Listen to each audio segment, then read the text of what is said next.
नमस्कार, प्रादेशिक समाचार के साथ मैं उदय शंकर झा। पहले मुख्य समाचार। प्रधानमंत्री नरेंद्र मोदी ने केदारनाथ मंदिर में पूजा अर्चना की। आदि शंकराचार्य की समाधि परिसर का उद्घाटन और प्रतिमा का भी किया अनावरण। केदारनाथ धाम के साथ ही देवघर स्थित बाबा वैद्यनाथ धाम मंदिर समेत देश के सभी ज्योतिर्लिंगों में भी विशेष कार्यक्रम। चाईबासा में सड़क हादसे में एनएसजी कमांडो समेत 2 की मौत। और 2020 क्रिकेट विश्व कप में आज दुबई में भारत का स्कॉटलैंड से होगा मुकाबला। और अब समाचार से पहले एक जरूरी संदेश।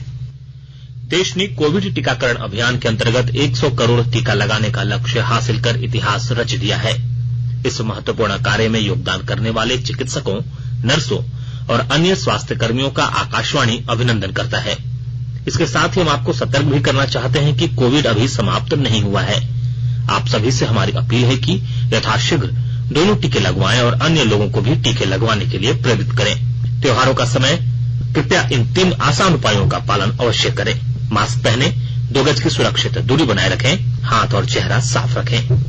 कोविड से संबंधित कोई भी जानकारी और मार्गदर्शन के लिए आप राष्ट्रीय हेल्पलाइन नंबर 011-2397-8046 और 1075 पर संपर्क करें। इसके अलावा राज्य हेल्पलाइन नंबर 104 डायल कर समस्या का त्वरित समाधान लिया जा सकता है। महिला और बाल विकास मंत्रालय की चाइल्ड हेल्पलाइन है 1098। वरिष्ठ नागरिकों के लिए हेल्पलाइन 14567। मनोवैज्ञानिक सहायता के लिए निमहांस का नंबर है 0804611007। आयुष कोविड परामर्श हेल्पलाइन नंबर है 14443 और MyGov WhatsApp help desk number 90131515 पर व्हाट्सएप मैसेज भेजकर टीके का प्रमाण पत्र यथाशीघ्र डाउनलोड किया जा सकता है। प्रधानमंत्री नरेंद्र मोदी ने आज केदारनाथ में विभिन्न विकास परियोजनाओं की आधारशिला रखी और कुछ अन्य को राष्ट्र को समर्पित किया। उन्होंने आदि शंकराचार्य समाधि का उद्घाटन किया और उनकी प्रतिमा का भी अनावरण किया। उन्होंने निर्माणाधीन बुनियादी ढांचे से संबंधित कार्यों की समीक्षा और उनका निरीक्षण भी किया। इस अवसर पर एक जनसभा को संबोधित करते हुए प्रधानमंत्री ने भारत की महान आध्यात्मिक ऋषि परंपरा का स्मरण करते हुए केदारनाथ धाम में आने पर अति प्रसन्नता व्यक्त की। कल दीपावली पर नौशेरा में सैनिकों के साथ अपनी बातचीत का उल्लेख करते हुए मोदी ने कहा कि उन्होंने 130 करोड़ भारतीयों की भावनाओं को सैनिकों तक पहुंचाया। प्रधानमंत्री ने कहा कि आज वह सैनिकों की भूमि पर और बाबा केदार की दिव्य उपस्थिति में है। प्रधानमंत्री ने रामचरितमानस की एक चौपाई अभिगत अखत नेति नेति नितकह का उल्लेख किया, जिसका अर्थ है कुछ अनुभव इतने अलौकिक और इतने अनंत होते हैं कि उन्हें शब्दों में व्यक्त नहीं किया जा सकता है। उन्होंने कहा कि बाबा केदारनाथ की शरण में उन्हें ऐसी ही अनुभूति हो रही है। प्रधानमंत्री ने केदार मंदिर में पूजा अर्चना भी की। इस अवसर पर देश भर में 12 ज्योतिर्लिंगों और 4 धामों पर भी पूजा अर्चना की गई।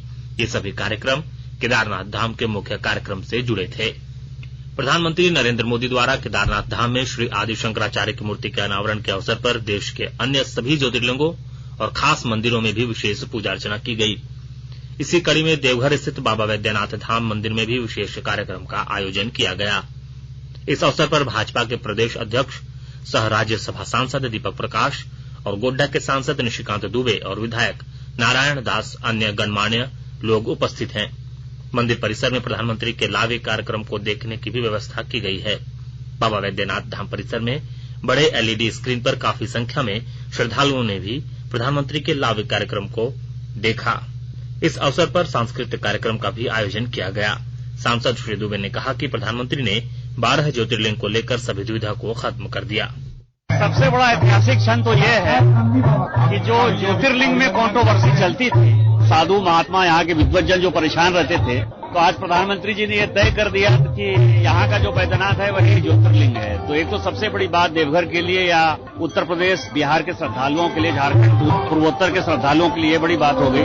दूसरा जो आदि शंकराचार्य है, जो प्रधानमंत्री जी ने कहा, वो बहुत ही महत्वपूर्ण है कि हमारे यहाँ काफी जो है आक्रांता आए, मुस्लिम आए, क्रिश्चियन मिशनरी का इतना बड़ा प्रभाव बढ़ रहा है, या आप समझिए कि अंग्रेज आए, उसके बाद भी हिंदू धर्म बचा रहा।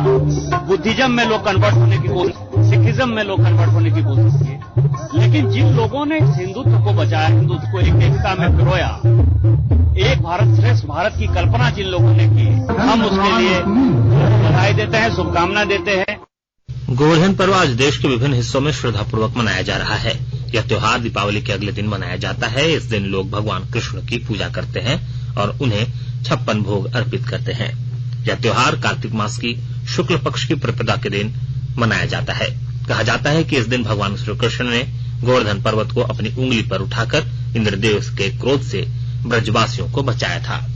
देश के 75वें स्वाधीनता दिवस समारोह के उपलक्ष्य में आजादी का अमृत महोत्सव के अंतर्गत प्रादेशिक समाचार एकांश आकाशवाणी रांची द्वारा स्वाधीनता संग्राम और उसके गौरवशाली इतिहास पर 18 अगस्त से साप्ताहिक अमृत महोत्सव क्विज का शुभारंभ किया गया है। सेंट्रल कोलफील्ड्स लिमिटेड और mission blue foundation Amrit Mahotsav quiz में आकाशवाणी समाचार रांची के साथ सहयोगी के रूप में शामिल है। आजादी के 75 वर्षों का पर्व अमृत महोत्सव प्रत्येक बुधवार शाम 7 बजे प्रसारित होने वाले प्रादेशिक समाचार के दौरान पूछे गए प्रश्न का सही उत्तर देने वाले प्रथम 10 प्रतिभागियों में से लकी ड्रॉ द्वारा चुना हुआ एक प्रतिभागी इनाम का हकदार होगा। इसके लिए सुनते रहें आकाशवाणी रांची का प्रसारण।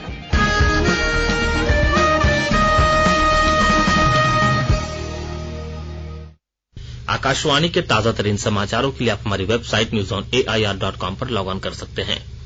ताजा समाचार Twitter handle @AIR news alerts और Facebook page all India radio news पर भी उपलब्ध है। आप प्रादेशिक समाचार एकांश के Twitter handle @AIR news _Ranchi और फेसबुक, इंस्टाग्राम पेज तथा YouTube channel AIR news Ranchi पर भी हमारे बुलेटिन सुन सकते हैं। प्रादेशिक समाचार आप आकाशवाणी रांची से सुन रहे हैं और अब पेश है कोरोना से बचाव के कुछ संदेश। कोविड-19 से बचाव और सुरक्षित रहने के 3 उपाय। मास्क लगाएं, 2 गज दूरी है जरूरी, सुरक्षित दूरी रखें, हाथ और मुंह साफ रखें।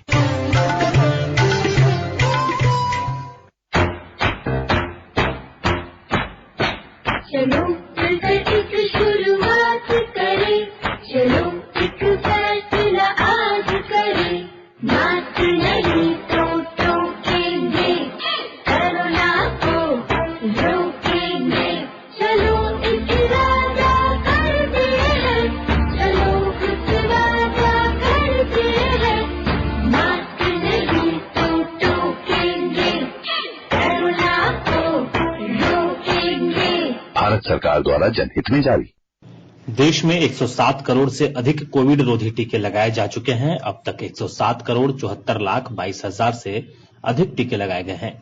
इनमें से 73 करोड़ 94 लाख टीके पहली डोज के रूप में और 33 करोड़ 79 लाख दूसरी डोज के रूप में लगाए गए हैं। केंद्र राष्ट्रव्यापी टीकाकरण अभियान के अंतर्गत राज्यों और केंद्र शासित प्रदेशों को निःशुल्क कोविड वैक्सीन उपलब्ध करा रहा है। झारखंड में 18 प्लस वाले लोगों की संख्या करीब 2 करोड़ 41 लाख 21 हजार 312 है, जिसमें से 1 करोड़ 51 लाख 35 हजार को पहला डोज और 57 लाख 75 हजार 735 लोगों को दूसरा डोज लगा है। राज्य में वैक्सीनेशन की रफ्तार तेज हो, इसे लेकर सरकार की तरफ से तमाम प्रयास किए जा रहे हैं। हर घर दस्तक अभियान के तहत घर घर जाकर लोगों को कोरोना टीका लेने के लिए जागरूक किया जा रहा है। झारखंड में दीपावली के दिन 22,517 सैंपल टेस्ट में कोरोना के 20 नए केस मिले हैं, जबकि इस दौरान 8 लोगों ने कोरोना पर जीत हासिल की है। राज्य में अभी भी 127 एक्टिव केस कोरोना के हैं। कल पूर्वी सिंहभूम में 6, रांची में 11, रामगढ़ में 1 और जामताड़ा में 2 कोरोना के नए केस मिले हैं। अब तक राज्य में कोरोना के 3,48,828 कोरोना संक्रमित मिल चुके हैं। 4 नवंबर को राज्य में 8 कोरोना संक्रमित ठीक हुए हैं। देवघर में 2, धनबाद में 1, जमशेदपुर में 3, जामताड़ा में 1 और रांची में 2 कोरोना संक्रमित ठीक हुए हैं। राज्य में 3,43,563 लोगों ने अब तक कोरोना को परास्त किया है। कोरोना संक्रमण की तीसरी लहर की आशंका को देखते हुए जामताड़ा जिला प्रशासन और स्वास्थ्य विभाग सतर्क है। जिले में टीकाकरण की स्थिति की लगातार निगरानी की जा रही है। विस्तृत जानकारी के साथ हमारे जामताड़ा संवाददाता। कोरोना संक्रमण की तीसरी लहर की आशंका को देखते हुए जामताड़ा जिला प्रशासन एवं स्वास्थ्य विभाग सतर्क है। जिले में बेडों की उपलब्धता, child friendly ward, oxygen plant, sample जांच एवं टीकाकरण की स्थिति की लगातार निगरानी की जा रही है। पर्व त्योहारों को देखते हुए रेलवे स्टेशनों, बस पड़ावों, बॉर्डर एरिया एवं प्रखंड मुख्यालयों सहित अन्य चिन्हित स्थलों पर शिविर लगाकर नमूना संग्रह एवं जांच अभियान लगातार जारी है।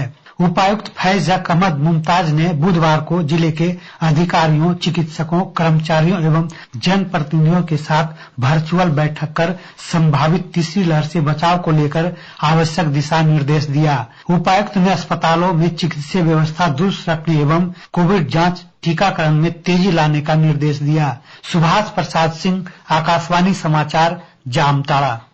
भाजपा के वयोवृद्ध नेता लाल कृष्ण आडवाणी की सुरक्षा ड्यूटी में तैनात एनएसजी कमांडो 31 वर्षीय पोरेश बिरुली की चाईबासा में सड़क हादसे में मौत हो गई। प्राप्त जानकारी के अनुसार श्री बिरुली कल शाम को ही 3 दिन की छुट्टी पर दिल्ली से घर पहुंचे थे और रात 10 से 11 के बीच चाईबासा रेल ओवरब्रिज के सामने सड़क हादसे का शिकार हो गए। जिस समय घटना हुई उनके ममेरे भाई भी साथ थे। बाइक पर सवार दोनों को तेज रफ्तार ट्रक ने रौंद दिया। दोनों की घटनास्थल पर ही मौत हो गई। सिमडेगा जिला प्रशासन फूलों की खेती के माध्यम से महिला सशक्तिकरण के प्रयास में जुटा है। विस्तृत जानकारी के साथ हमारे सिमडेगा संवाददाता।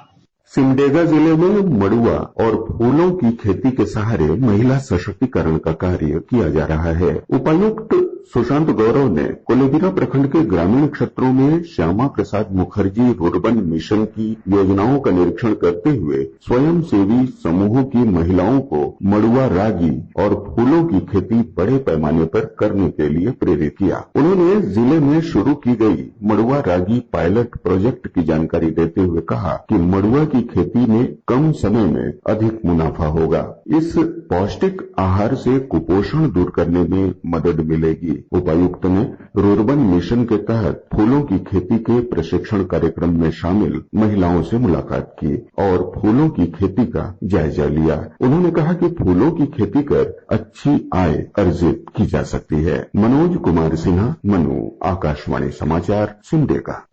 गुमला जिला मुख्यालय स्थित एक इलेक्ट्रॉनिक प्रतिष्ठान में दीपावली की देर रात भीषण आग लग गई। आग लगने के कारण करीब 40 लाख रुपए का नुकसान बताया जा रहा है। दुकान में आग लगने के बाद आसपास के लोगों के द्वारा घटना की जानकारी गुमला पुलिस और अग्निशमन विभाग को दी गई। घटना की सूचना मिलने पर मौके पर पहुंची 3 दमकल की गाड़ियों की सहायता से काफी मशक्कत करते हुए रात करीब 3:30 बजे आग पर काबू पाया गया, लेकिन तब तक इलेक्ट्रॉनिक दुकान की सभी बैटरियां सहित अन्य सामान जलकर राख हो चुके थे। बताया गया है कि इस इलेक्ट्रॉनिक की दुकान में लगातार दूसरे वर्ष आगजनी की घटना हुई है। 2020 क्रिकेट विश्व कप में आज दुबई में भारत का मुकाबला स्कॉटलैंड से होगा। यह मैच भारतीय समयानुसार शाम 7:30 बजे शुरू होगा। आज ही शारजाह में दोपहर 3:30 बजे न्यूजीलैंड का मुकाबला नामीबिया से होगा। कल अबुधाबी में श्रीलंका ने वेस्टइंडीज को 20 रन से हरा दिया। 190 रन के लक्ष्य के जवाब में वेस्टइंडीज की टीम ने 20 ओवर में 8 विकेट पर 169 रन बनाए। वेस्टइंडीज के लिए शिमरोन हेटमेर ने नाबाद 81 और निकोलस पुरन ने 46 रन बनाए। श्रीलंका के लिए वानिंदु हसारंगा और विनुना फर्नांडो ने शानदार गेंदबाजी करते हुए 2-2 विकेट लिए। अंत में मुख्य समाचार एक बार फिर। प्रधानमंत्री नरेंद्र मोदी ने केदारनाथ मंदिर में पूजा अर्चना की। आदि शंकराचार्य की समाधि परिसर का उद्घाटन और प्रतिमा का भी किया अनावरण। केदारनाथ धाम के साथ ही देवघर स्थित बाबा वैद्यनाथ धाम मंदिर समेत देश के सभी ज्योतिर्लिंगों में भी विशेष कार्यक्रम।